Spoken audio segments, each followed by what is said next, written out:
Guys আসসালামু আলাইকুম, কেমন আছেন?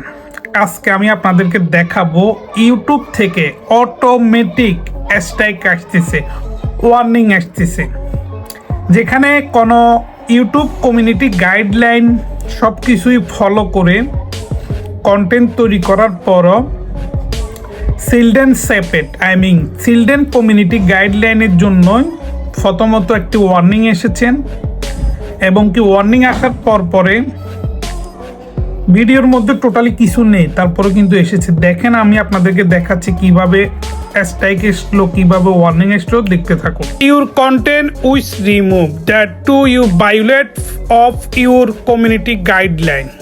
তো গাইজ দেখতে পাচ্ছেন গত কয়দিন আগে এসেছিল একটি ওয়ার্নিং, পরবর্তীতে আজকে এসেছে strike for my YouTube channel. তো গাইজ আজকের বিষয়টি হচ্ছে যে ইউটিউব চ্যানেলের মধ্যে যে ভিডিওটি আমি আপলোড করছি, এই ভিডিওর মধ্যে কোনো কমিউনিটি গাইডলাইনের বাইরে কোনো ভিডিও আমি আপলোড করি না, কিন্তু অটোমেটিক ইউটিউব থেকে আমার একটি স্ট্রাইক চলে আসে এবং কি আমার চ্যানেলের মধ্যে এক সপ্তাহের জন্য live system, video upload, comment ইত্যাদি কিন্তু অফ হয়ে গিয়েছে। দেখেন এটা হচ্ছে সেই ভিডিওটি। তো দেখতে পাচ্ছেন কমিউনিটি গাইডলাইন স্ট্রাইক রেট হয়ে গিয়েছে। গাইজ দেখতে পাচ্ছেন চিলড্রেন। বন্ধুরা একটা জিনিস মনে রাখবেন, ইউটিউব কমিউনিটি গাইডলাইন থেকে যদি স্ট্রাইক কিংবা ওয়ার্নিং আসে তাহলে আপনার কিছু করার নেই, কিন্তু তারপরও আমাদের মনকে সান্ত্বনা দেওয়ার জন্য আমরা এটাকে রিভিউর মধ্যে আপিল করব ইউটিউবের কাছে, যেন ইউটিউব আবার জাস্টিফাই করে কিংবা ইউটিউবে যেন এটা আবার রিভিউ করে। তো রিভিউ করার জন্য দেখতে পাচ্ছেন টেক অ্যাকশন, এখানে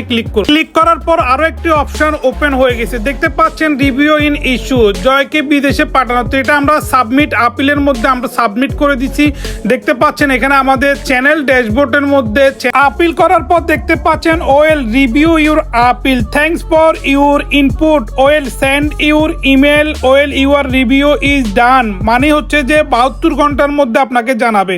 তো এটা হচ্ছে আমার ইউটিউব চ্যানেল। দেখতে পাচ্ছেন চ্যানেল ড্যাশবোর্ড এবং কি channel violation, active community guideline 1। দেখতে 1 of 3 community guideline strike, your content which remove do you violation to community guideline. দেখতে পাচ্ছেন আমার কিন্তু আগে একটি ওয়ার্নিং ছিল, এখন একটি স্ট্রাইক এসেছে। ওয়ার্নিংটা ছিল 2024 সালে 28শে ডিসেম্বর, আর স্ট্রাইকটা এসেছে 10 জানুয়ারি 2025, মানে হচ্ছে আজকে একটু আগে এসেছিল। তো দেখতে পাচ্ছেন এখানে কিন্তু কাজ করতেছে না।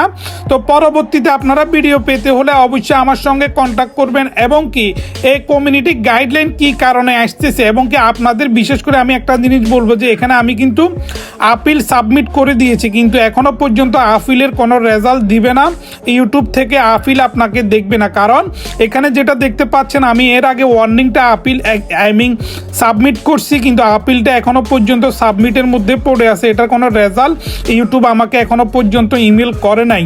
তো দেখতে পাচ্ছেন হয়তোবা স্ট্রাইক যেটা খেয়েছেন সেটাও কিন্তু এভাবে থাকবে, স্ট্রাইক হয়তোবা রিমুভ হবে না, স্ট্রাইক হয়তোবা 90 দিন পর আপনার ইউটিউব চ্যানেল থেকে স্ট্রাইক চলে যাবে। যদি এর মাঝে যদি আপনি আরও একটি স্ট্রাইক খান কিংবা পরপর আরও 2টি স্ট্রাইক খান তাহলে আপনার ইউটিউব চ্যানেলটি কিন্তু টার্মিনেটেড কিংবা রিমুভ হয়ে যাবে, এটা কিন্তু 100%। সো আপনাদেরকে বি কেয়ারফুল থাকতে হবে এবং কি আপনারা চিলড্রেন কোনো শিশুদের ভিডিও কোনো আপনার যেখানে অন্য কিছু আছে সেটা কিছুই দিবেন না, এটা আমি আপনাদেরকে সাজেস্ট করব। যেহেতু আমার সঙ্গে হয়ে গিয়েছে ঘটনা, হয়তো আপনাদের সাথে হতে পারে। তো guys thank you for watching this video.